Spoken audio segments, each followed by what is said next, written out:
મોઇનુલ કરવા અમે લોકો આજે સબનમ ક્રિકેટ એસોસિએશન આમોદ ગ્રાઉન્ડનું ઓપનિંગમાં આવેલા. ત્યાંથી અહીંયા અમે રોયલ રેસિડેન્સી રોડ ટચ જે છે તો ત્યાં વિઝિટમાં આવેલા.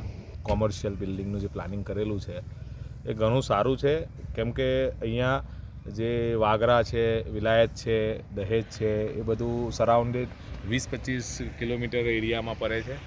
એટલે ભવિષ્યમાં અહીંયા ઘણું ડેવલપમેન્ટ થાય એમ છે કે ઓછું ઇન્વેસ્ટમેન્ટ કરીને ફ્યુચરની અંદર ઘણા બેનિફિટ લઈ શકાય એમ છે. મતલબ ઇન્ડસ્ટ્રીવાળાએ બી ધીરે ધીરે ઇન્વેસ્ટમેન્ટ ચાલુ કરેલા છે અને ઘણી ઇન્ડસ્ટ્રી બી નજીક આવી રહેલી છે, એટલે પોતાના એમ્પ્લોયને રહેવા માટે અને એના માટે બી ઇન્વેસ્ટમેન્ટ એ લોકો કરી રહેલા છે. અહીંયા કેપી ગ્રુપે બી 24 જેવા પ્લોટ લીધેલા છે પોતાના એમ્પ્લોયના રેસિડેન્સી અને એના માટે.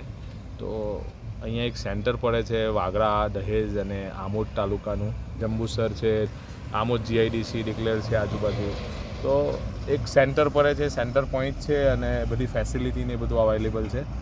સો નાના ઇન્વેસ્ટમેન્ટની અંદર ઘણું એવું લોંગ ટર્મ બેનિફિટ લઈ શકાય એમ છે. Okay, thank you.